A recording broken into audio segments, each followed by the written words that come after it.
Alors, comprendre, moi je me suis intéressé à cette question dans un contexte très concret, qui était au début des années 2000, j'ai été responsable du groupe de profs qui ont fait les programmes de physique-chimie pour le lycée général et technologique. Programmes qui ont été appliqués entre l'an 2000 et 2012, quelque chose comme ça, 2011-2012. Et donc quand on fait des programmes, on met à plat la discipline, bien sûr, il faut la recomposer, et puis on se dit qu'on va essayer de transmettre un certain nombre de choses aux gamins, et on veut qu'ils les comprennent. Mais comprendre, ils ne vont pas tout comprendre, donc il faut quand même qu'ils soient autonomes, qu'ils acquièrent une certaine autonomie dans ce qu'on va leur apprendre, et donc qu'ils aient compris ça. Donc on est obligé de se poser la question de mais qu'est-ce que ça veut dire d'être autonome, être capable de raisonner par soi-même sur les sujets qu'on aura abordés avec eux en seconde, première, terminale. Et donc il faut nécessairement se poser la question de comprendre et voilà, qu'est-ce que ça veut dire. Quand est-ce qu'on a les cheveux qui se dressent sur la tête et on a le sentiment de se dire « Ah, j'ai compris quelque chose ». Voilà. Bon, le lead auquel je suis associé en ce moment, c'est un joli nom, donc je vous dis ce que ça veut dire. Ça ne veut pas dire mélodie, et pourtant lead, c'est ce que ça signifie en allemand. C'est le laboratoire interdisciplinaire des énergies de demain, et qui a la particularité de vouloir regrouper en son sein des sciences dures et des sciences humaines, des économistes, des géographes, des sociologues, etc., qui s'intéressent à la question de l'énergie et de la transition énergétique. Voilà. Donc, allons-y.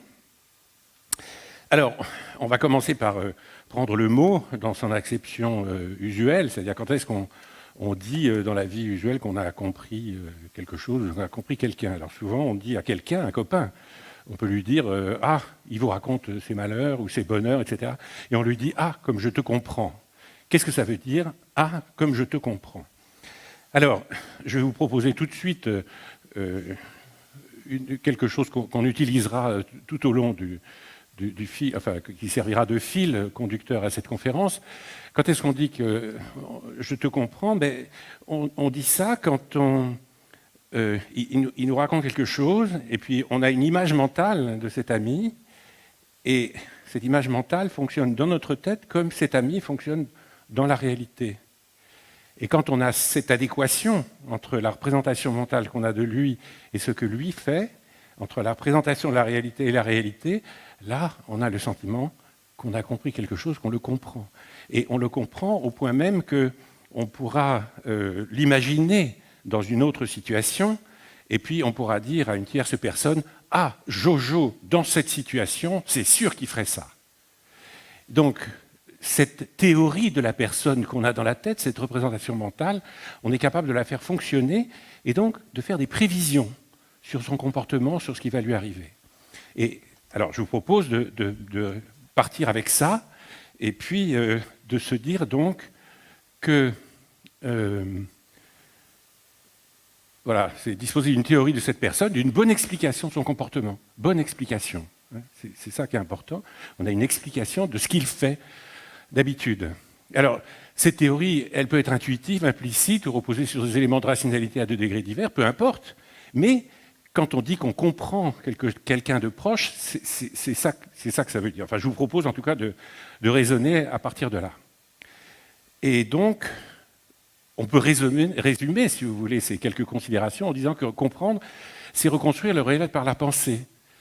Parce qu'avoir une représentation mentale de cette personne et du monde dans lequel il se déplace, c'est une reconstruction mentale, c'est une construction mentale du monde, de cette personne, du monde, dans la pensée. Donc comprendre, c'est être capable de reconstruire le monde par la pensée.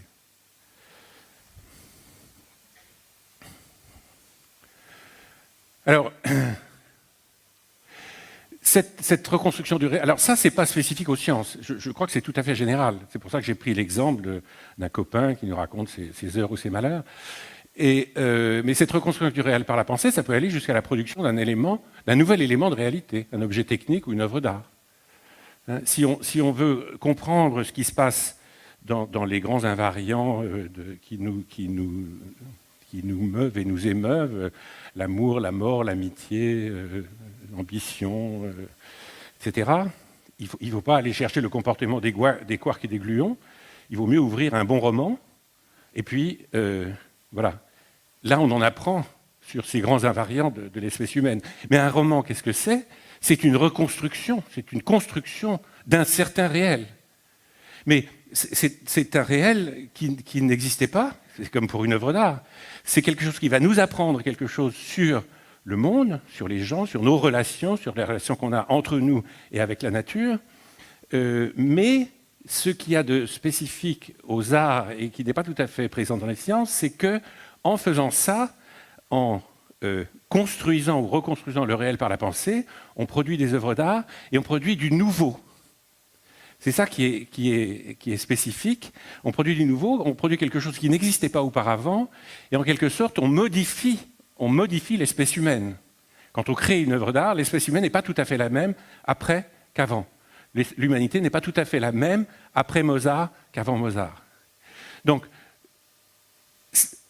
la compréhension, ça passe toujours, on apprend toujours sur le monde en créant des œuvres d'art, mais la règle du jeu n'est pas tout à fait la même en sciences et en art.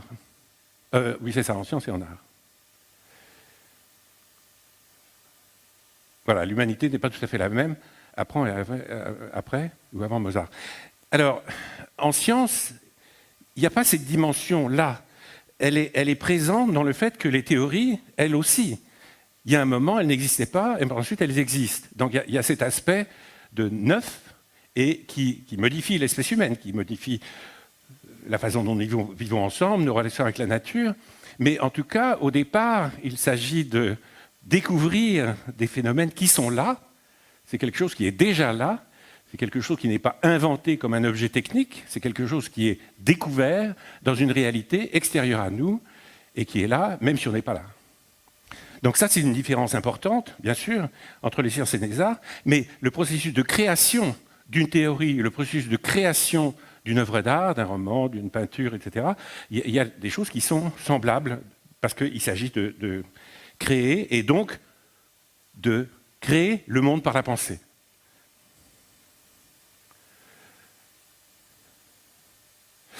Alors, dans les sciences naturelles, on ne cherche pas des faits, on ne cherche pas des observations.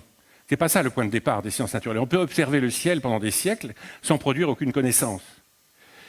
La science, elle démarre quand on cherche des explications. La science, elle n'est pas faite par des collectionneurs qui collectionnent les faits. La science, elle est faite d'explications. On cherche des explications, des bonnes explications. Et on va dire un petit peu ce que c'est que des bonnes explications. Alors, voilà, donc ces théories sont créées comme des œuvres d'art, mais pas selon les mêmes procédures. En fait, ce qu'on fait, c'est qu'on a le monde réel qui est le monde des phénomènes, on s'intéresse à un bout de nature, donc un certain nombre de phénomènes, et puis on a un réel pensé reconstruit à l'aide de modèles et de théories, et qui sont des explications, qui sont censées nous dire pourquoi telle et telle chose, pourquoi on observe telle et telle chose, d'où ça vient. C'est une interrogation, non pas sur le... C'est une interrogation sur... ce n'est pas une collection de faits, c'est une interrogation sur le pourquoi de ces faits. Et on fait des simulations, qu'elles soient analytiques, sur ordinateur, etc. Et puis, on compare. Et là, on a la sanction, est-ce que ça colle ou ça colle pas? Et on a la sanction. Si ça colle, ça ne veut pas dire que la théorie est vraie, ça veut dire simplement qu'on va continuer à travailler avec elle, parce qu'elle permet de rendre compte d'un certain nombre de choses, et on essaie d'élargir l'ensemble de phénomènes que la théorie explique. Et puis, si ça ne colle pas, c'est ou bien que la manip n'était pas bonne, ou que le calcul était faux, ou bien que la théorie est prise en défaut, c'est-à-dire que son domaine de validité probablement est dépassé, ou qu'il y a quelque chose de faux, et on va continuer à travailler. Et de ce point de vue-là, il faut, je pense, être résolument popérien, c'est-à-dire on ne peut pas montrer que les théories sont vraies, on peut simplement montrer qu'une théorie est fausse. Et il faut qu'elle donne, une bonne théorie doit donner la possibilité de montrer qu'elle est... qu'on puisse la tester, quoi. Qu'on puisse la tester. Alors, je vais vous donner un exemple. C'est un festival d'astronomie. Ici, un exemple de reconstruction du réel par la pensée qui fait que, enfin, moi, la première fois que j'ai vu cet exemple, il y a les cheveux qui se dressent sur la tête tout seul. Il n'y a pas besoin de ça. On regarde ça et puis on se dit ah, formidable. Alors, ça, c'est la galaxie des souris. Alors, pourquoi les souris? Parce que vous voyez, il y a deux queues, il y a un corps, donc c'est deux souris qui gambadent ensemble. Et c'est dans la chevelure de Bérénice, c'est à 290 millions d'années-lumière de nous, et voilà comme elles sont. Alors évidemment, on se demande d'où vient une telle structure. Alors, voilà d'où ça vient. Alors les gens, c'est la gravité, à grande échelle, etc. C'est la gravité, ce sont des masses qui sont en interaction, des étoiles, etc. Et donc il y a l'idée qu'il s'agit de ceci.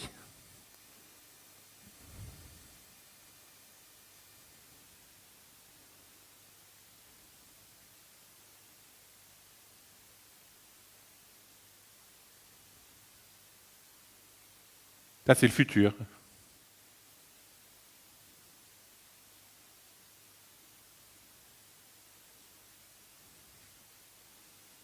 Voilà. On se le rejoue? Ouais, ça vaut le coup quand même.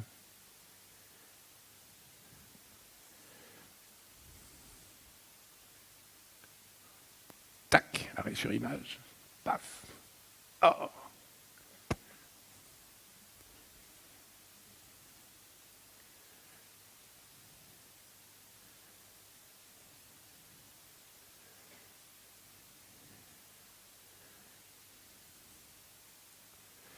Bon. Donc, vous voyez, c'est un exemple presque chimiquement pur, quoi. On a une structure comme ça, on s'interroge sur son origine, on a l'idée que ce sont deux galaxies en collision, que c'est une collision de deux galaxies, des galaxies de collision, il y en a partout, on en voit tout plein. Et donc, ce qu'il faut faire simplement, c'est de trouver les bonnes conditions initiales. Donc, ces deux galaxies elliptiques, on va envoyer l'une contre l'autre. Ils font le bon paramètre d'impact, les bonnes inclinations, et puis on les envoie. Et qu'est-ce qu'on a comme théorie derrière? On a la théorie de la gravité avec Newton. Donc on a F égale ma pour chacune de ces étoiles, de ces points massifs. Il doit y avoir quelques milliers dans la simulation, alors que dans une galaxie, il y a quelques centaines de milliards d'étoiles. Mais ce n'est pas la peine d'en prendre tellement. Donc c'est quelques milliers d'étoiles ou quelques dizaines de milliers de points peut-être. Et puis on résout F égale ma pour chacune, pour cet ensemble de je ne sais pas combien de milliers d'équations différentielles couplées. Et puis on laisse évoluer le système, et il faut simplement, le problème simplement, c'est de choisir les bonnes conditions initiales.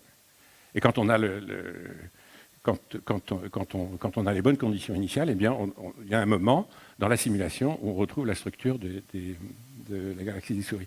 Et donc, on a vraiment le sentiment qu'on a, oui, compris quelque chose, quoi, qu'il s'agit véritablement de collisions de deux galaxies. Vous avez le passé de ces galaxies, mais vous avez même l'avenir, vous avez quelques milliards d'années au-delà, et on voit ce que ça va devenir.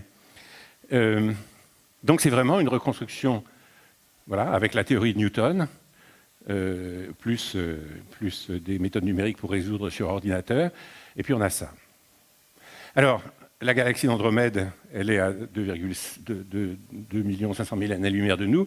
Elle vient vers nous à vitesse de 100, 110, 120 km par seconde. Et en fait, si vous allez sur Internet et vous regardez Andromède collision Voie lactée, vous allez voir des tas de simulations numériques de la collision de la galaxie d'Andromède avec la Voie lactée qui devrait se passer aux alentours de 3,5-4 milliards d'années de nous. Voilà. Donc, on est capable non seulement de comprendre des structures existantes, mais de prévoir ce que vont devenir des structures avec ce qu'on a quand on a une bonne théorie, une bonne explication. Alors, qu'est-ce qu'une bonne théorie? Qu'est-ce qu'une bonne explication? Alors, il y a trois critères. Une bonne explication, une bonne théorie, ça doit rendre compte de façon simultanée d'un ensemble le plus large possible de phénomènes existants qu'on observe. Ça doit en rendre compte, et en les couplant les uns avec les autres, puisque l'explication sous-jacente est la même. Donc ça met en relation des phénomènes différents, avec une explication sous-jacente qui est la même. Donc c'est la première chose, première condition. La deuxième condition, c'est qu'elle doit prévoir des phénomènes non encore observés. C'est ce qu'on peut appeler la portée d'une interaction, d'une explication. Une théorie a une portée qui est au-delà de l'ensemble des phénomènes qui lui ont donné naissance. C'est très important comme considération, et je vais vous donner des exemples tout à l'heure, je vous donnerai une série d'exemples, des plus simples aux plus sophistiqués de ça. Mais c'est très important. Et la troisième condition, qui était également très importante, c'est qu'une bonne théorie doit être difficile à modifier. Il y a toujours des trucs, enfin, souvent, on a une théorie qui satisfait bien aux deux premiers critères, et puis il y a quelque chose qui cloche. Il y a un phénomène qui n'entre pas, qu'elle n'est pas capable d'expliquer. Alors, si la théorie est bonne, en général, l'explication est difficile à trouver. C'est pas comme dans une histoire ou comme dans un mythe. Si vous êtes dans un mythe et qu'il y a quelque chose qui va, si vous voulez expliquer je sais pas quoi, l'hiver dans l'hémisphère nord par la mauvaise humeur d'une déesse, eh bien si vous apercevez que l'hiver dans l'hémisphère nord, c'est l'été dans l'hémisphère sud, eh bien vous pouvez trouver une explication qui dit bon, elle est de mauvaise humeur dans l'hémisphère nord, et donc il va faire froid dans l'hémisphère nord, et puis elle chasse donc toute la chaleur dans l'hémisphère sud, et que donc dans l'hémisphère sud, etc. Mais vous voyez, c'est pas très compliqué, il suffit d'avoir un petit peu d'imagination, et elle va changer le mythe, et c'est facile à faire. Mais imaginez ce qu'il a fallu pour résoudre le problème du périhélie de Mercure. Le mouvement de Mercure autour du Soleil était mal expliqué par la théorie de Newton, qui expliquait une foultitude de phénomènes, pas seulement astronomiques, mais toute la mécanique terrestre, le mouvement des projectiles les plus divers, etc. Et puis, ça n'allait pas. Le mouvement de Mercure était mal expliqué. C'était un tout petit désaccord. C'est vraiment des fifrelins, mais qui étaient bien établis, parce que les astronomes étaient des observateurs extrêmement méticuleux, et on savait bien au milieu du XIXe siècle que la mécanique de Newton n'expliquait pas le mouvement de Mercure. Et qu'est-ce qu'il a fallu pour le résoudre? Il a fallu inventer la théorie de la relativité générale. Et ça, ce n'était pas de la tarte. Vous voyez, ce n'était pas un petit détail. Il fallait être capable d'envisager une théorie plus générale qui englobe ce qu'on avait déjà, parce qu'il fallait préserver tout ce que la théorie de la mécanique classique était capable d'expliquer. Il ne fallait évidemment pas que, sous prétexte qu'on veut expliquer le mouvement du périhélie de Mercure, on détruise tout ce qu'on avait. Donc il fallait préserver la structure précédente et puis avoir quelque chose de plus large et qui permette aussi de résoudre le problème. Et ça, en général, c'est très difficile à faire. On pourrait envisager la naissance de la mécanique quantique de la même façon, c'est-à-dire il y a un certain nombre de choses qu'on ne comprend pas avec la mécanique classique, et ce n'est pas de la tarte d'inventer la mécanique quantique. Donc une bonne théorie, elle doit vraiment avoir ces trois propriétés. Les trois propriétés sont très importantes. On va voir des exemples, comme je vous disais. Alors,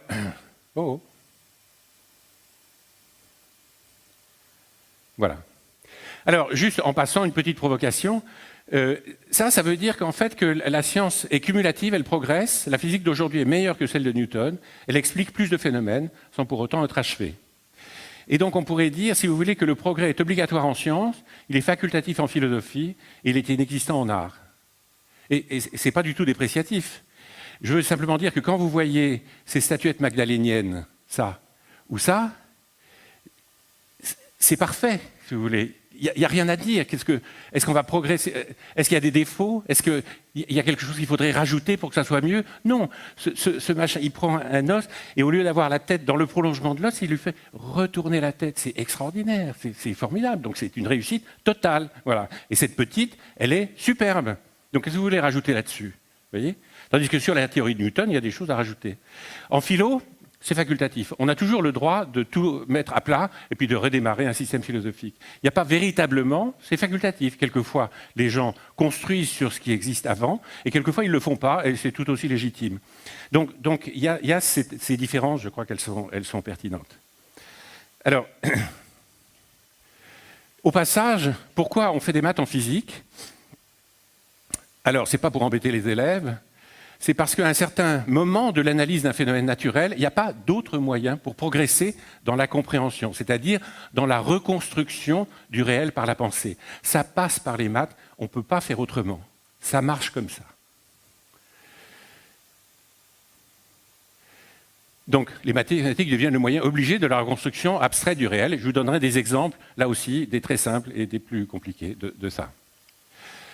Alors, est-ce que les mathématiques sont un outil pour la physique? Souvent, les mathématiciens se considèrent, ils se considèrent un petit peu à part, c'est-à-dire ils se considèrent comme, pas tous, mais comme élaborant des objets, des outils, des théories qui vont être utiles à d'autres. Donc c'est un rapport d'application, si vous voulez. Les mathématiques s'appliqueraient à la physique ou à d'autres domaines de la connaissance. Alors, cette idée n'est pas partagée par tout le monde. Il y a plein de gens qui ne la partagent pas. Moi, je ne la partage pas non plus. Les mathématiques ne sont pas un outil. Elles sont constitutives de la physique. Et en un certain sens, on pourrait aussi renverser la proposition et dire que la physique est constitutive des mathématiques. Il y a un mathématicien d'origine russe qui est venu en France, puis qui a fait la fin de sa carrière en France et qui a écrit un superbe article qui a été publié dans la revue dans le bulletin vert, enfin la revue des mathématiciens, et qui commençait ainsi les mathématiques sont cette branche de la physique où les expériences ne coûtent pas cher. C'était très provocateur par rapport à l'école de mathématiques française, mais ça montre bien que cette conception-là existe. On y reviendra un petit peu. Alors, pourquoi? Qu'est-ce que ça veut dire, ces constitutifs? Eh bien, c'est le deuxième point que je vous disais tout à l'heure pour les bonnes explications, qui doit avoir une portée plus large que l'ensemble des phénomènes qui lui ont donné naissance. Donc, il y a plus dans les équations de la physique que ce qu'on a utilisé pour les écrire. C'est très important, cette notion. C'est tout à fait extraordinaire. Hein, c'est tout à fait extraordinaire. Qui est plus que ce qu'on a mis pour les écrire. Donc, il y a des cadeaux à récolter. Vous voyez, quand vous formalisez bien une situation physique, il y a des cadeaux qui reviennent. Et je vais vous montrer quelques cadeaux. Exemple. La détermination du rayon de la Terre par Eratosthène, ça on le regardera en détail juste tout à l'heure, parce que c'est très simple et puis ça illustre bien ces choses-là. Mais le jeu de boules et les équations de Newton. Bon, jeu de boules. Alors, vous êtes un jeu de boules et vous voulez faire un carreau, d'accord, sur une boule qui est là-bas. Donc on peut mettre ça en équation, c'est la portée d'un élève de terminale. Vous fixez la vitesse que vous allez donner à la boule et vous cherchez l'angle qu'il faut donner, l'angle initial de la trajectoire pour faire un carreau. Alors vous mettez ça en équation, c'est très simple, et vous trouvez deux solutions. Mais vous n'avez pas demandé deux solutions. Vous avez demandé une solution à ce problème-là, vous en trouvez deux. Alors si vous êtes joueur de boules, vous savez qu'il y a deux solutions, parce qu'il y a le tir tendu et puis il y a le tir plombé. Mais les équations de Newton, elles savent qu'il y a deux solutions. Ce n'est pas des joueurs de boules, les équations, c'est juste des équations. Mais quand vous mettez en équation, vous trouvez les deux solutions. Donc c'est un cadeau, vous voyez? Vous cherchez une solution, vous en avez deux. Merci. Et ça, c'est le cadeau de la formalisation. Ou alors, il faut pratiquer beaucoup le jeu de boules, et là, on a l'intuition qu'effectivement, il y a deux solutions. Si vous prenez les ondes électromagnétiques, les équations de Maxwell. En 1864, Maxwell écrit, sous forme d'équations assez complexes, tout ce qu'on sait de l'électricité et du magnétisme, jusque-là. Et puis, il y a une façon de triturer les équations pour les mettre sous une forme de propagation d'ondes. Formellement, c'est identique à une onde qui se propage. Et donc, comme les coefficients qui entrent dans ces équations différentielles sont connus, les valeurs sont connues, il calcule la vitesse de propagation de ces ondes. Il ne sait pas ce que c'est, ces ondes. Il calcule la vitesse de propagation des ondes, il trouve que c'est la vitesse de la lumière. Est-ce une coïncidence? Non, ce n'est pas possible que ce soit une coïncidence. Or, les ondes électromagnétiques, on n'a jamais vu ça. C'est 20 ans plus tard que Hertz découvre les ondes électromagnétiques, c'est-à-dire j'émets quelque chose ici que je reçois là-bas. Mais les ondes électromagnétiques sont apparues sur le papier la première fois en manipulant les équations de Newton, enfin les équations de Maxwell, les équations de l'électromagnétisme. Vous voyez? Personne n'avait jamais vu d'ondes électromagnétiques et personne ne savait qu'il y avait ça dans les équations. Les équations, elles le savaient, elles. Il fallait bien les triturer et on sortait, voilà, il y a des ondes électromagnétiques. Et donc, à partir de là, on interprète la lumière comme étant une onde électromagnétique. Mais ça, c'est quelque chose qui jaillit du papier avant de jaillir dans la réalité. Donc il y a des éléments de réalité inconnus qui se trouvent dans les équations, pourvu que ce soit des bonnes équations, des bonnes théories. Donc c'est extraordinaire. Le positron et l'équation de Dirac. En 1927, 27-28, Dirac, Paul Maurice Adrien, physicien, un des fondateurs de la mécanique quantique, cherche à écrire pour une particule relativiste ce que une équation quantique qui soit l'équivalent de ce que Schrödinger et Heisenberg avaient fait pour des particules non relativistes. Il y a l'équation de Schrödinger, et lui cherche une équation décrivant une particule relativiste. Alors il la trouve, il l'écrit, et puis il cherche les solutions de cette équation. Et ces solutions, eh bien, il y a deux types de solutions. Il y a la solution pour l'électron, c'est ce qu'il avait en tête, et puis il y a une deuxième solution qui correspond à une particule ayant une charge positive, opposée à celle de l'électron. Alors il se demande, mais d'où elle vient cette particule? Qu'est-ce que ça peut être? Alors il pense à un moment, peut-être c'est pour le proton. Peut-être que dans mon équation, je décris en même temps l'électron et le proton. Mais ça ne marche pas, parce que le proton, il est 2000 fois plus lourd que l'électron. Donc ça ne va pas. Et puis, 3-4 ans plus tard, on découvre le positron, c'est-à-dire l'antiparticule de l'électron, dans les rayons cosmiques. Mais le positron, il est apparu d'abord dans l'équation de Dirac. Il est apparu sur le papier comme une solution que les gens ne connaissaient pas, qu'ils n'avaient donc pas mise. L'équation n'était pas faite pour décrire cette particule, parce que cette particule était inconnue à l'époque. Donc, le positron surgit de l'équation comme une solution inconnue. Donc, encore une fois, l'équation en sait plus que les physiciens qui l'ont écrite. Tout à fait extraordinaire. Alors on a demandé à Dirac, mais pourquoi vous n'avez pas postulé, dit, il doit exister une particule qui soit de même masse que l'électron et qui soit de charge opposée. Alors sa réponse est extraordinaire, mais Dirac était un type extraordinaire. Il a dit, je ne l'ai pas fait par lâcheté. C'est rigolo. Il n'a pas osé. Bon. Ok.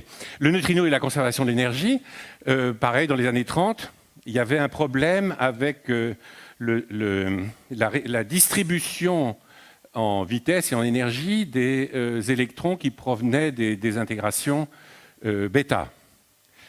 Et donc, il semblait que la conservation de l'énergie était violée à l'échelle des phénomènes microscopiques. Donc les gens ont beaucoup discuté. Bohr était prêt à même renoncer à la notion de conservation de l'énergie en disant que peut-être la conservation de l'énergie est une propriété moyenne, émergente, à l'échelle macroscopique, mais à l'échelle des phénomènes microscopiques, peut-être que ce n'est pas ça. Et puis Pauli a envoyé un jour une lettre. Il y avait une conférence internationale à laquelle il ne pouvait pas se rendre, et il a écrit une lettre au conférencier qu'il a transmis à Lise Meitner, qui était une espèce de Marie Curie allemande, et lui a dit, non, une autre solution, c'est de garder la conservation de l'énergie, et de s'en servir même comme d'un moyen heuristique. C'est-à-dire, si je suppose que la conservation de l'énergie est une loi vérifiée, y compris à l'échelle des phénomènes microscopiques, alors s'il semble qu'il y ait un manque d'énergie, c'est qu'il y a une particule que je ne détecte pas. Donc, il postule l'existence d'une particule qui emmène l'énergie qu'on n'est pas capable d'observer, qu'on ne voit pas, et on lui donne un nom, c'est le neutrino, etc. Et le neutrino sera découvert 20 ans plus tard. Vous voyez?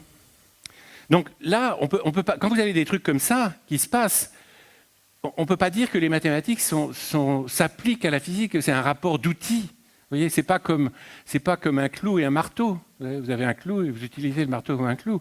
Ce n'est pas ça. C'est beaucoup plus, l'intrication est beaucoup plus profonde entre le monde physique, sa représentation et l'élaboration des bonnes explications avec les mathématiques dedans.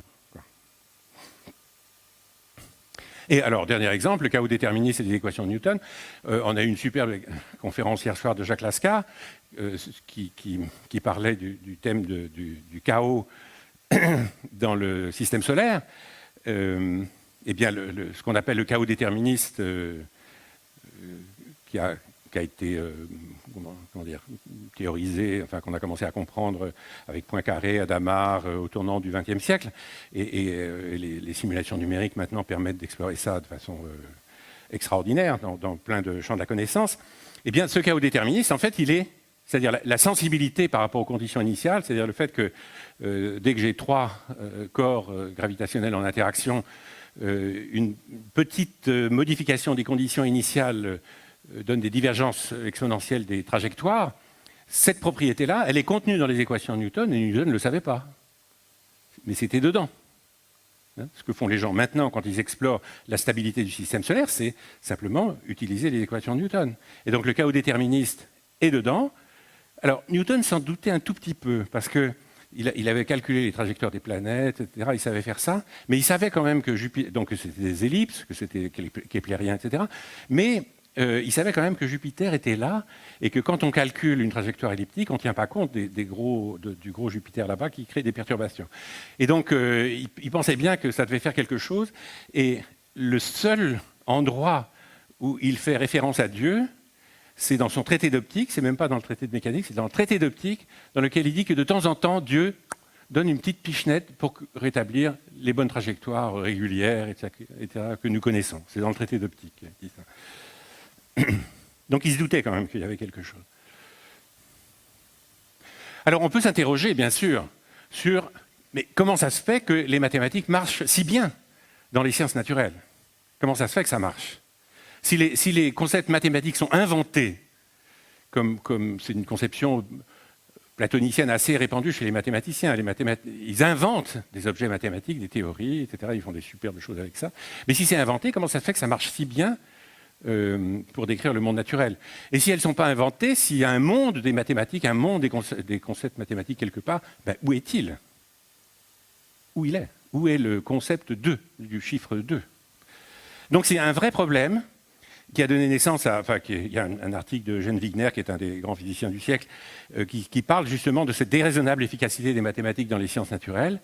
Et alors, on ne sait pas bien pourquoi, hein, ça marche si bien. D'ailleurs, on peut renverser la proposition et parler de la déraisonnable efficacité de la physique pour les mathématiques. On peut argumenter cette chose-là. On ne sait pas bien pourquoi c'est comme ça, mais en tout cas, c'est une source de curiosité à la fois pour les mathématiques et la physique, ça c'est absolument certain. Donc ça vaut le coup de travailler cette question-là, de garder cette question-là vivante dans l'esprit. Voilà. Alors, regardons un exemple très simple. Et vous allez voir, j'espère que... Bon, voilà. Donc, c'est Gamow, il a écrit un petit livre qui s'appelle « Une étoile nommée Soleil », dans lequel il raconte cette histoire que vous connaissez bien, qui est la première détermination du rayon de la Terre. Donc, voilà la Terre, voilà Sienne, voilà Alexandrie. Le Soleil est loin, il envoie des rayons qui sont parallèles, et puis au solstice d'été, les rayons sont verticaux, arrivent verticaux à Sienne, parce qu'au fond d'un puits... le fond du puits est éclairé. Et puis, à Alexandrie, dont on connaît la distance ici, eh bien, il y a un angle ici qui est de 7 degrés. Et avec ça, eh bien, Ératosthène calcule le rayon de la Terre parce que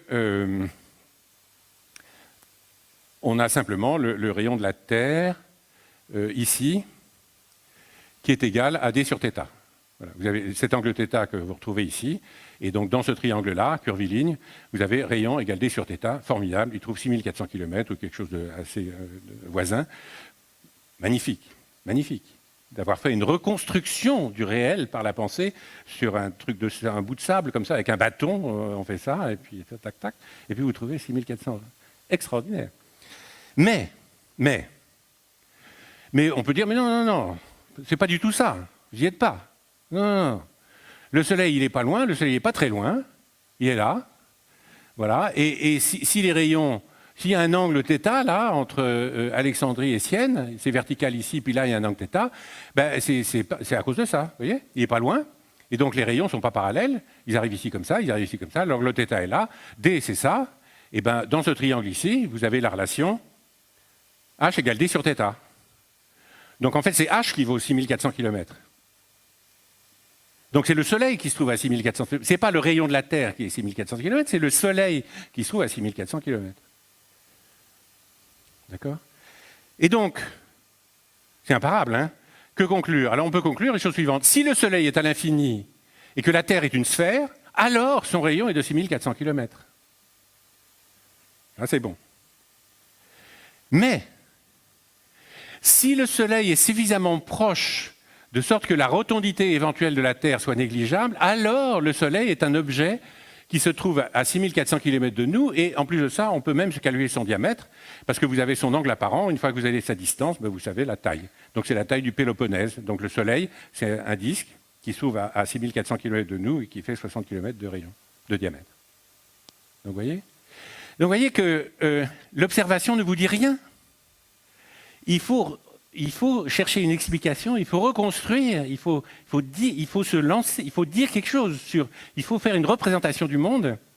Et suivant la représentation du monde que vous faites, vous allez trouver un résultat, vous trouverez un autre. Donc ensuite, il faut valider lequel des deux est le bon résultat. Donc, est-ce que je peux choisir, parmi les hypothèses, là, quelle est la bonne? Est-ce que le Soleil est à l'infini, etc., ou est-ce que le Soleil est proche? Alors, il faut travailler un peu plus, quoi. On ne peut pas juste faire ça. Donc, je vous dis pas, réfléchissez pour vous-même, mais on peut se convaincre qu'effectivement. Mais il faut en dire un peu plus, quoi, pour se convaincre que le Soleil est loin et que donc c'est la figure d'Ératosthène qui est la bonne. Mais voyez comment ça marche, quoi. Hein, c'est pas l'observation. L'observation, elle vous dit rien. Vous pouvez, ensuite, il faut faire une reconstruction de réel. Alors. Donc une observation n'apporte par elle-même aucune connaissance scientifique. La connaissance scientifique commence avec une représentation abstraite de ce qui est observé. Différents aspects du même phénomène doivent en général être considérés avant de pouvoir conclure. Et voilà.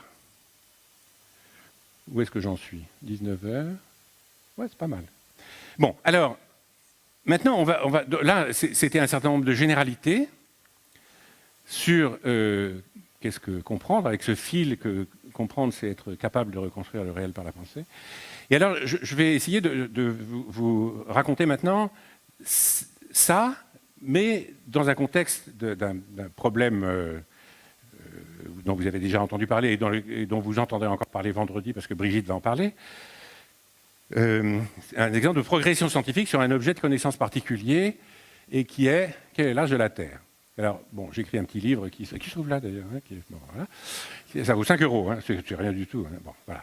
Alors, donc, on va se balader un petit peu. Je ferai beaucoup moins de détails que ce que va faire Brigitte, mais simplement partir des mythes et des religions et puis voir comment le sujet a évolué et comment on est arrivé à l'âge actuel, qui est que le système solaire s'est formé en quelques dizaines de millions d'années, il y a 4,5672 milliards d'années, plus ou moins, donc quelques dizaines de millions d'années. Donc ça, et cette connaissance, elle est stabilisée depuis les années 1955, chose comme ça, et je pense que ça ne changera pas. Donc c'est une connaissance stabilisée. Alors, donc on va aller en Mésopotamie, la Bible, tradition hindoue un petit peu, mais pas beaucoup parce que j'y connais rien. Et puis, alors je vais vous raconter, on va lire ensemble, parce que c'est tellement joli, c'est vraiment incroyable. On sait pourquoi Moïse est mort à 120 ans avec cette histoire-là, donc ça vaut quand même le coup, quoi. Donc l'épopée de Atrahasis. Alors c'est un poème qui date de sumérien, Mésopotamie, sumérien, qu'on a, et puis qui s'appelle le poème du super sage. Il y a 1200 vers, c'est vers 18e siècle avant Jésus-Christ, et puis la traduction est de Cécile Michel, qui est une assyriologue au CNRS, qui a fait la traduction que je vais qu'on va lire ensemble.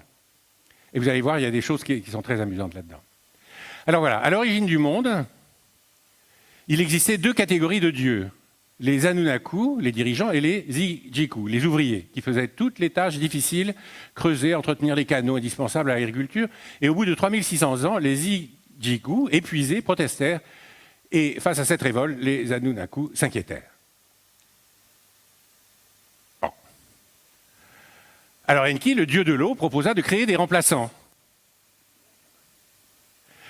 Il fit appel à la sage-femme des dieux, Mami. Le dieu V fut sacrifié au cours d'un banquet. Sa chair et son sang furent mêlés à l'argile.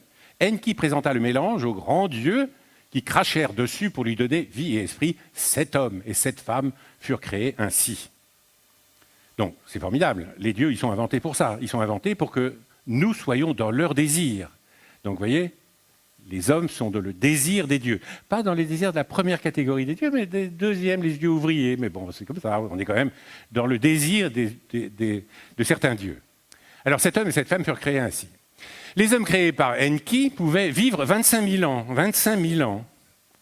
Ils étaient prospères, mais le bruit de leurs activités, de leurs guerres, de leurs fêtes finit par déranger le roi des dieux, Enlil. Lors du conseil des grands dieux, il dit « La rumeur des humains est devenue trop forte. À cause de leur tapage continuel, je n'arrive plus à dormir. Nous leur avons déjà envoyé maladies, fièvres, épidémies pour les décimer, mais très vite, ils se sont à nouveau multipliés. Nous leur avons envoyé sécheresse, famine et autres fléaux sans plus de résultats. À chaque fois, d'ailleurs, Enki les a aidés à s'en sortir. Maintenant, il faut en finir une fois pour toutes et envoyer sur les hommes le déluge, afin qu'il n'en reste pas un. Enki prit la parole. « J'ai créé l'homme dans l'intérêt des dieux. Ne me demandez pas d'approuver un tel cataclysme. Comment pourrais-je porter la main sur mes créatures ?»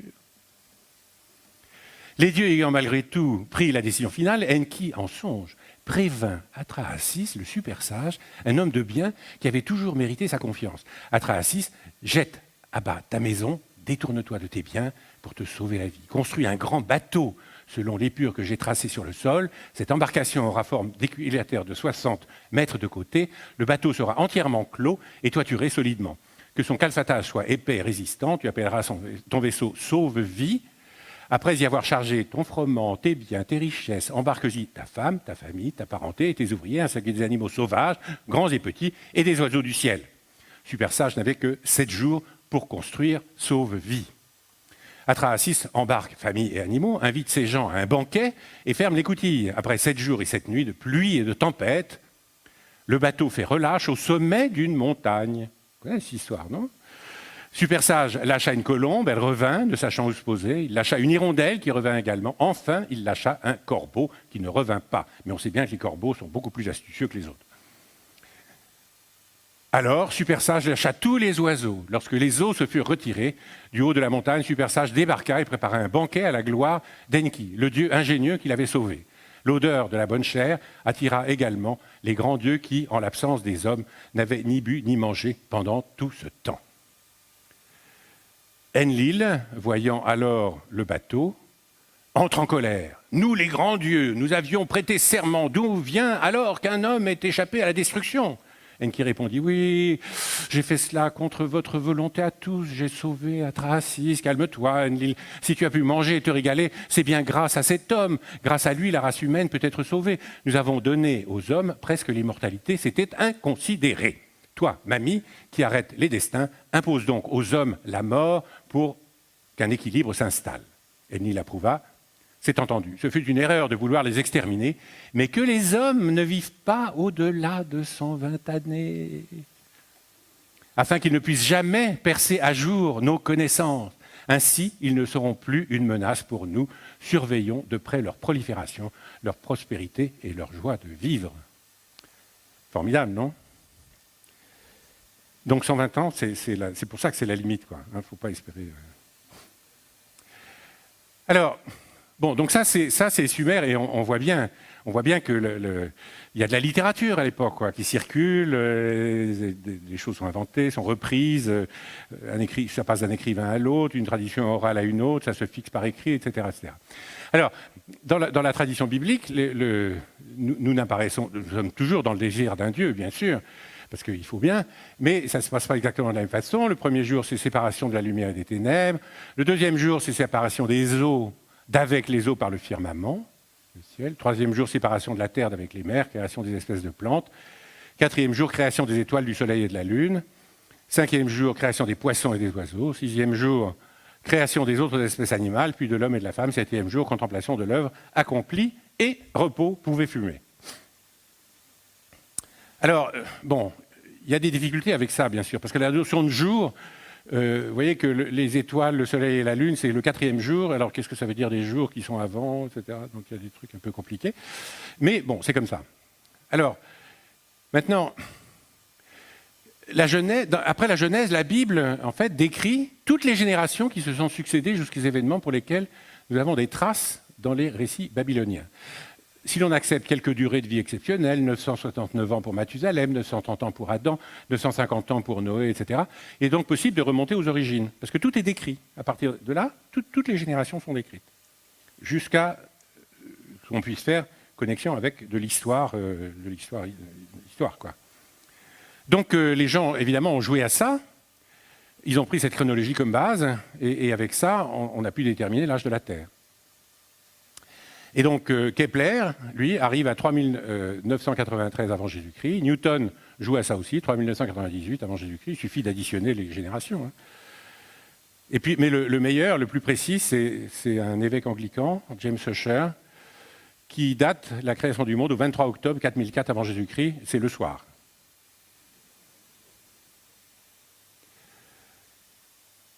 Bon, Dans la tradition hindoue, c'est autre chose. Il n'y a pas un début, c'est un cycle éternel de construction, de destruction, de création et de destruction, etc. Bon, j'y connais pas grand-chose, donc on va passer ça. Alors, comment la question de l'âge de la Terre est-elle devenue une question scientifique? Alors, on va préciser un petit peu tout à l'heure qu'est-ce que ça veut dire devenir une question scientifique, mais enfin, on va entrer un petit peu plus dans le détail, mais gardons ça pour le moment. Alors, Spinoza joue un rôle très particulier là-dedans, et c'est très intéressant de lire son traité théologico-politique. Spinoza, en général, est compliqué à lire, enfin pour moi en tout cas, difficile, mais le traité théologico-politique, il se lit, mais comme ça. Vraiment, il n'y a aucun obstacle culturel avec la distance temporelle, etc. On peut le lire très facilement. Et alors, ce qu'il fait, c'est qu'il remarque que le texte de la Bible a une histoire, et que par conséquent, ce texte raconte sans doute l'histoire de ceux qui l'ont écrit. C'est-à-dire, il le prend comme un texte littéraire, si vous voulez. Et les textes littéraires, qu'est-ce que fait un écrivain? Il raconte la vie des gens qui sont là, quoi. Donc Spinoza, il met l'accent là-dessus. Il dit, c'est un texte littéraire qui a une histoire, et donc il ne faut pas le prendre au sens littéral. C'est un texte littéraire. Galilée, dans une lettre à Christine de Lorraine, qui est aussi extrêmement moderne, qu'on peut lire très facilement, qui est toujours rééditée, il pose la question, qu'est-ce qu'il faut faire quand le texte biblique semble en contradiction avec ce que l'approche de la raison scientifique enseigne? Par exemple, les histoires de jour, mais il y a d'autres moments où il semble qu'il y ait des contradictions. Alors, il est très astucieux, Galilée. Il est certainement croyant, et donc c'est un vrai problème pour lui. Ça, qu'il y ait des contradictions, c'est pas possible. Pourquoi c'est pas possible? Alors il l'écrit de façon très précise et c'est très joli, c'est vraiment incroyable. Comme Dieu est à la fois créateur du texte et créateur de la nature, il ne peut exister de contradiction entre les deux. Bon. Or, nous prenons connaissance des phénomènes naturels par nos sens, notre faculté d'abstraction, les mathématiques. Le processus est facilement contrôlable. Par conséquent, s'il nous semble parfois qu'il y a discordance entre le texte et l'approche par la raison, c'est que nous comprenons mal le texte.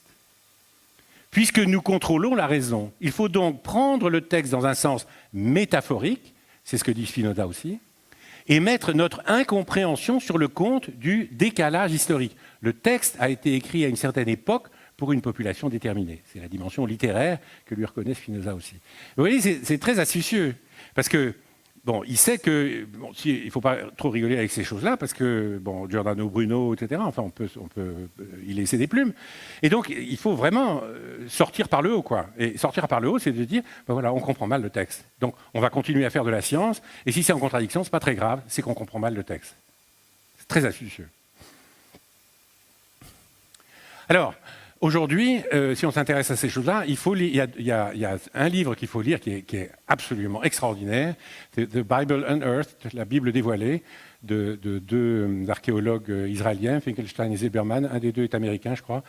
C'est écrit en français. Et ces auteurs reprennent le récit historique de la Bible à la lumière des recherches archéologiques récentes. Donc, ils ont regardé le moindre centimètre carré de terre en Israël et en Palestine, en essayant de voir s'il y a des traces du récit biblique. Et alors, c'est absolument dévastateur parce qu'il n'y a rien. Rien ne subsiste. Mais en revanche, ce qu'on voit, c'est que l'essentiel des textes bibliques est une composition de lettrés de la cour de Jérusalem. Ces histoires reflètent le contexte de renouveau spirituel et politique qui marque l'époque du roi Josias. Et c'est là que le texte biblique, en fait, est stabilisé, à partir de tas de récits, de légendes, de traditions orales, etc., qui remontent à quelques siècles auparavant, alors que les Assyriens dominent le Proche-Orient ancien. Donc il faut asseoir le royaume, et pour asseoir le royaume, ben, on invente d'où il vient, on invente une généalogie, on invente une histoire passée, en rassemblant un certain nombre de textes. Donc c'est très si on s'intéresse à ça, c'est vraiment extraordinaire. Alors, l'essentiel des textes bibliques est une composition de lettrés de la... Ah ben, ça y est, c'est fait, on l'a lu. Bon, digression. Alors maintenant, revenons. Qu'est-ce que c'est qu'une question scientifique? La question, c'est quand est-ce qu'on est passé, vous voyez, de la littérale, c'est-à-dire où l'information se trouve dans le texte écrit, et quand est-ce que la question devient une question scientifique? Alors, exercice. Combien d'anges tiennent sur une tête d'épingle? Est-ce que c'est une question scientifique? Oui, non, mais dans tous les cas, pourquoi?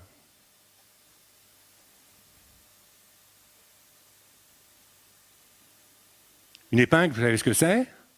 Un ange, vous savez ce que c'est aussi? Vous en avez vu plein dans les livres, dans les églises, dans les machins, etc. Quoi? Comment?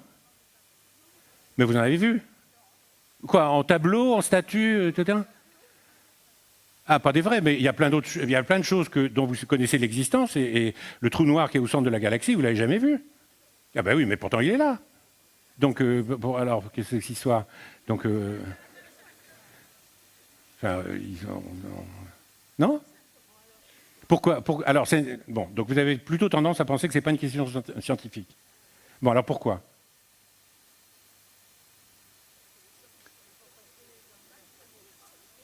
Parce que quoi? Oui. Oui. Ah, d'accord. Donc la réponse à la question, c'est zéro. Il n'y a pas d'angle, il n'y a pas d'anges qui peuvent tenir sur une tête d'épingle. Ah oui, d'accord. Donc vous avez une réponse à la question. C'est gonflé quand même. Hein, parce que... Alors je vous propose autre chose. Une épingle, d'accord. Donnez-moi une épingle. Vous me donnez une épingle, j'ai une épingle. Bon, très bien. Maintenant, donnez-moi un ange, parce qu'il faut que je puisse les mettre sur la tête d'épingle pour savoir combien ils tiennent. Et là, on va avoir des problèmes. Donc on va avoir du mal à faire la manip. D'accord? Et donc c'est ça que je vous propose comme réponse, c'est qu'une question est scientifique, si pour y répondre, il est nécessaire de mettre en place un processus non verbal. Un processus non verbal, c'est-à-dire une expérience. Un processus non verbal, c'est on prépare une manip, et puis, donc, pour préparer la manip, on parle, on discute, on machin, etc., on fait la manip. Puis à un moment, on fait la manip et on regarde. Et on regarde quoi? On regarde un phénomène. Et le phénomène, il s'exprime, c'est la nature qui s'exprime, mais il s'exprime dans le silence de la parole humaine. On regarde, et puis on se dit, ah, il en tient 3, peut-être 3,5. Il faut pouvoir faire la manip. Si je ne peux pas faire la manip, ce n'est pas une question scientifique. Et donc, voilà. Alors, ce qu'ont fait les gens pour l'âge de la Terre, c'est que si on dit, ben, voilà, je veux un processus non verbal. La Bible, ou les mythes, etc., tous ces récits-là, c'est des processus verbaux, c'est des choses qu'on se raconte, etc. Si on dit, je veux des chronomètres objectifs, qui ne soient pas juste quelque chose qui est de l'ordre de la parole et du récit, alors il faut chercher des chronomètres. Alors les gens se sont mis à chercher des chronomètres. Peu après Spinoza et Galilée. Et alors des chronomètres, ils en ont trouvé plein, mais pléthore. Ils ont cherché des chronomètres qui étaient donc des explications, des choses qui pouvaient répondre à la question de l'âge de la Terre. Alors qu'est-ce qu'ils ont trouvé? Ils ont trouvé la salinité de l'eau de mer. C'est Halley même qui a pensé à ça. Alors c'est quoi? Ben, la mer est salée, les rivières ne sont pas salées. Mais les rivières, elles érodent, et donc elles apportent du sel au cours des âges, même si ça ne semble pas salé, elles apportent quand même du sel dans la mer. Quand la mer s'évapore, le sel il reste dedans, donc il s'accumule. Si je suis capable de savoir combien de sel sont amenés chaque année, je suppose qu'au départ, il n'y avait pas de sel dans la mer, je sais combien ils en apportent chaque année par toutes les rivières du monde, et en faisant le rapport des deux, le rapport de volume sur débit, de stock sur flux, eh bien, je trouve un âge. Et donc Halley a proposé ça comme méthode pour déterminer l'âge de la Terre.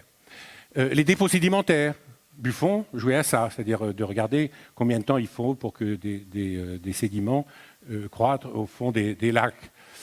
Et puis après, on extrapole à la mer. Le refroidissement d'une Terre initialement chaude, j'en dirai un mot plus précis juste après. Newton, Buffon et puis surtout Kelvin. Et puis l'érosion, combien de temps il faut pour éroder une montagne, fabriquer un canyon, etc. Les fossiles, qu'est-ce que ça leur donner, la stratigraphie, ça aide aussi. Alors, donc il y a eu plein d'idées, et parmi ces idées, il y a eu un conflit, je suppose que Brigitte reviendra là-dessus, je vais juste donner les grandes lignes de cette affaire-là, la controverse Kelvin-Darwin. Elle est extraordinaire parce que ces deux grandes figures, évidemment, scientifiques du 19e siècle, qui vivaient dans le même pays, ensemble, qui pouvaient se parler, ils parlaient la même langue, etc. L'un, c'est un des plus grands physiciens de son temps, Kelvin. Darwin, bon, tout le monde connaît Darwin, et donc ils ne sont pas d'accord sur l'âge de la Terre. Et ce qui est extraordinaire, c'est que Kelvin, qui était un des meilleurs physiciens de son temps, avec la meilleure physique de son temps, obtient un âge qui est faux, mais voilà. Darwin a raison, mais il est incapable de dire pourquoi, et il est incapable de dire pourquoi Kelvin a tort. Et donc c'est une situation un peu folle dans laquelle ils ont discuté, ils se sont engueulés un peu, puis à un moment ils se sont dit bon on arrête parce qu'on ne pourra jamais se mettre d'accord. Alors juste quelques éléments Alors ça c'est Kelvin, ça c'est Darwin, on les représente toujours comme ça parce qu'ils sont toujours vieux, mais en fait ils n'ont pas toujours été vieux, quelquefois ils ont été jeunes, donc là il était comme ça, et puis Darwin était comme ça, c'est un beau gosse, hein, beau jeune homme, bien, voilà. Et voilà, alors Kelvin était capable de faire 2 estimations du système solaire, 2 estimations indépendantes et qui en gros concordaient dans l'ordre de grandeur. Il était capable en s'interrogeant sur l'origine de l'énergie solaire, de calculer le temps écoulé depuis la formation du système solaire. Et puis il était capable aussi de calculer, par la théorie de conduction de la chaleur, le gradient thermique à la surface de la Terre. Vous savez qu'à la surface de la Terre, quand on s'enfonce de 30 mètres, la température augmente de 1 degré. Donc ça fait 30 degrés par kilomètre, en gros. On savait ça depuis longtemps, depuis qu'il y a des mines, etc., et qu'on constate qu'il fait d'autant plus chaud qu'on y va. Et il était capable, il avait une théorie mathématique qui permettait de relier le gradient thermique à la surface de la Terre à l'âge de la Terre. Et ce gradient thermique, il diminue parce que s'il n'y a pas de source de chaleur interne, la Terre se refroidit et donc le gradient thermique doit nécessairement diminuer. Donc il avait une théorie pour ça, pour les deux, et ça correspondait à peu près. Alors, bon, on va passer là-dessus, c'est de l'astronomie que tout le monde connaît ici, sur la formation d'un système à partir d'effondrement de gaz et de poussière dans une galaxie comme Andromède ou comme dans la nôtre, et puis ça s'effondre, et puis il se forme une étoile avec un système planétaire autour, etc. Bon, ok. Alors, donc un soleil, des planètes, des étoiles. Alors, je vous montre ces formules-là, pas pour le plaisir de vous les montrer, mais pour vous montrer à quel point elles sont simples. Alors, qu'est-ce qu'elles signifient? Ça, c'est l'énergie totale du Soleil, enfin de la matière qui constitue le Soleil, en fonction du rayon. Et on l'a vu, ça a été discuté déjà, un Soleil se forme par effondrement gravitationnel d'une masse de gaz et de poussière. Donc le rayon diminue et le truc se réchauffe et son énergie globale, elle, diminue. Et c'est parce que son énergie diminue qu'il est capable de rayonner, d'émettre du rayonnement électromagnétique. Donc il était capable, l'expression de l'énergie, c'est très simple. Je vous montre juste la formule pour vous montrer la simplicité de ça. Il y a 3 dixièmes. Bon, G, c'est la constante de gravitation. M, c'est la masse du Soleil. R, c'est son rayon. 2 10 puissance 30 kg, 700 000 km, 6 10 moins 11, 3 dixièmes, paf, vous avez l'énergie. On est capable de mesurer la quantité d'énergie que le Soleil rayonne, la puissance rayonnée, c'est-à-dire l'énergie par seconde. Ça, on le connaît. C'est 4 10 puissance 26 watts. Vous divisez l'un par l'autre et vous avez un âge. Et ça fait 10 millions d'années. Donc vous voyez, c'est très simple. On suppose que... Alors il y a une hypothèse quand même, c'est de supposer que l'origine de l'énergie solaire, c'est la gravitation. C'est un effondrement gravitationnel. L'énergie du Soleil diminue et, comme tout ça se passe à énergie constante, si son énergie diminue, c'est qu'il est capable d'émettre de l'énergie vers l'extérieur sous forme de rayonnement solaire. Donc c'est ça la théorie. Une théorie, c'est une explication, voilà, de l'origine de l'énergie solaire. Ça donne 10 millions d'années, 15 millions d'années, quelque chose comme ça. Ensuite, il était capable de calculer le refroidissement de la Terre. Donc l'idée que 30 degrés tous les kilomètres, vous allez à quelques dizaines de kilomètres et vous avez des roches en fusion. Donc voilà, il y a cette idée. Donc, et l'idée, elle vient assez naturellement de dire, ben voilà, au départ, on a une roche en fusion, on a un gros truc, la Terre, qui est de la roche en fusion, et puis elle se refroidit par sa surface puisqu'elle émet du rayonnement. Donc il y a une croûte qui se forme, un gradient thermique. Et puis si je suis capable de décrire comment la chaleur se propage et puis s'évacue par la surface de la Terre, si je suis capable de faire ça, eh bien je pourrais avoir l'âge. Si je suis capable de relier, vous voyez, la température, quand je m'enfonce à l'intérieur de la Terre, c'est comme ça. C'est une température de surface, 15 degrés Celsius. Et puis ensuite, ça augmente, je suis à quelque chose comme 3000 degrés à l'intérieur. Et il y a la valeur de 1 degré tous les 30 mètres ou 30 degrés tous les kilomètres à la surface. Il faut que je rende compte de ça. Donc, Kelvin a la théorie de Fourier, qui est une théorie de propagation de la chaleur. Il est capable de calculer ça. Et je vous montre le résultat simplement par sa simplicité. Vous voyez, l'âge de la Terre, il est relié au gradient thermique de surface par cette formule-là. θ0, c'est la température à l'intérieur. Rho, c'est la densité de la croûte terrestre. Pi, c'est 3,14,159,6. C, c'est la chaleur spécifique, c'est-à-dire c'est la constante qui vous dit de combien la matière se réchauffe quand je lui donne de l'énergie. Et puis la K, c'est la conductibilité thermique qui caractérise le transfert de chaleur à travers la matière. Donc, c'est des choses qu'on peut mesurer. On prend des roches, on mesure ça. On fait des hypothèses. Alors, il y a des incertitudes, bien sûr. Mais en tout cas, ça, c'est bien connu. Là, on fait ici, on fait des mesures. Et puis, on sort un chiffre. Et vous voyez, c'est extrêmement simple comme expression. Vous voyez, c'est compact. Et vous avez l'âge de la Terre, là, relié directement au gradient thermique.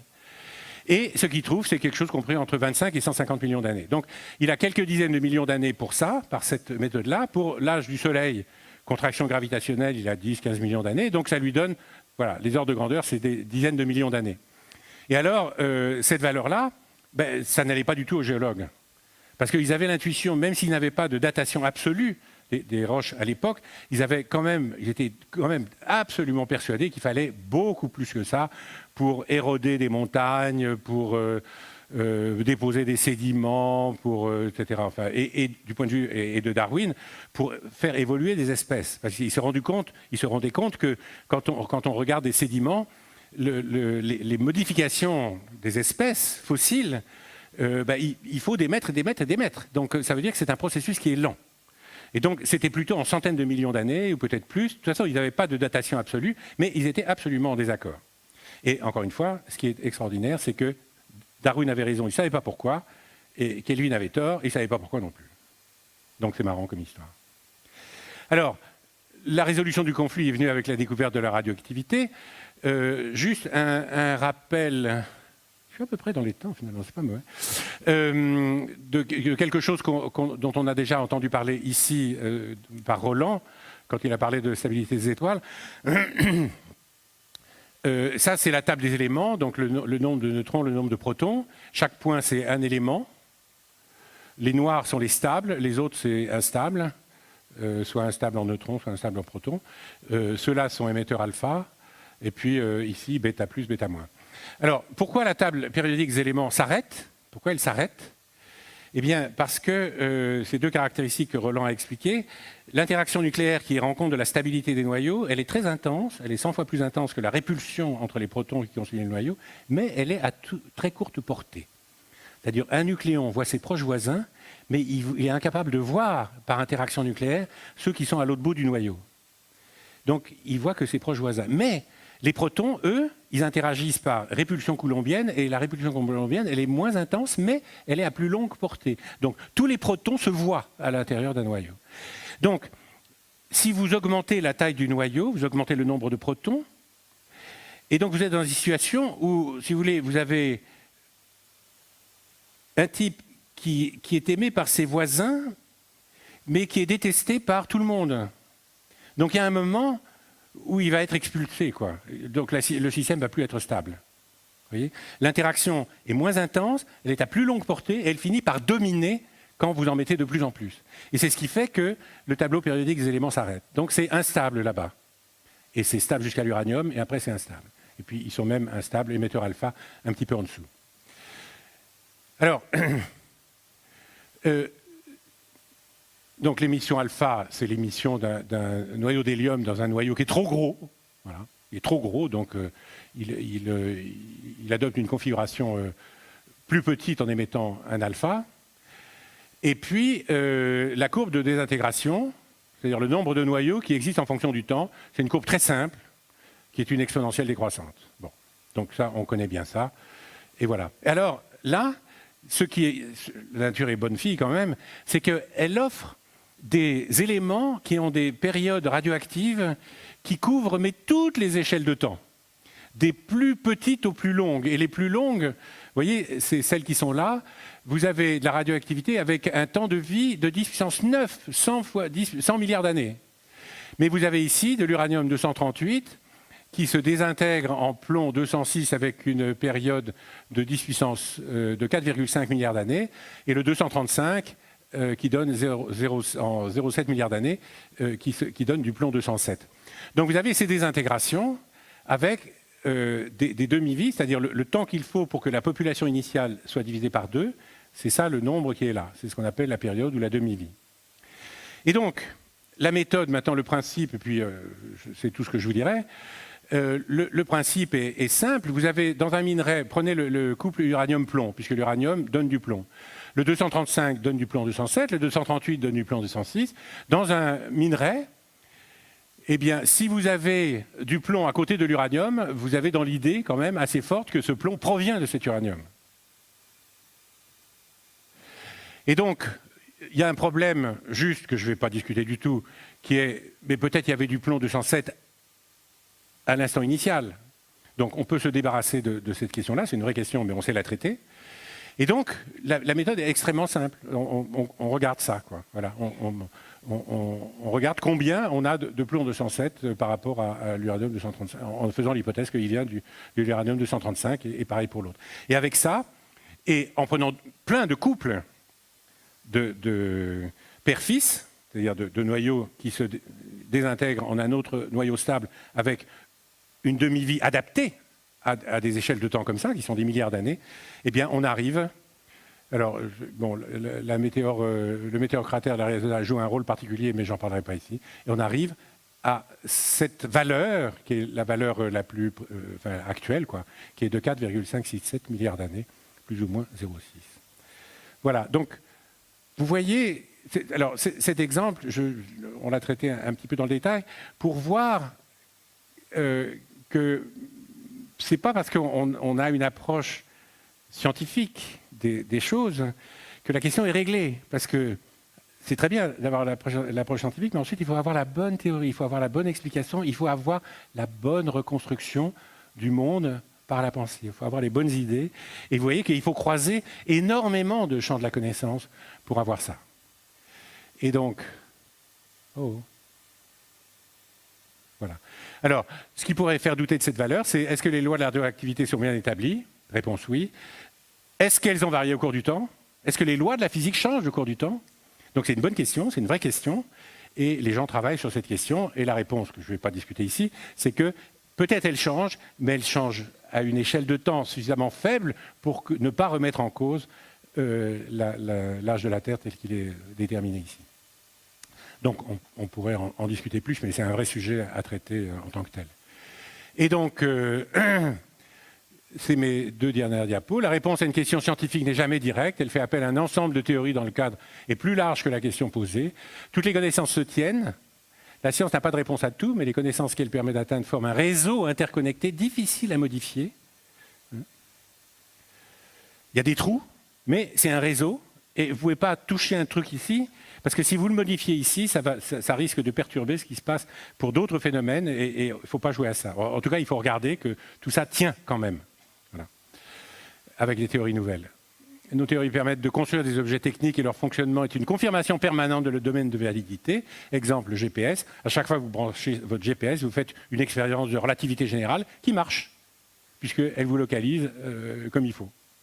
Donc, on fait sans arrêt des expériences de relativité générale. Une connaissance scientifique n'est pas une opinion, une question posée à la nature, et celle-ci répond dans son langage, qui est un phénomène. Nous avons le choix de la question, pas de la réponse.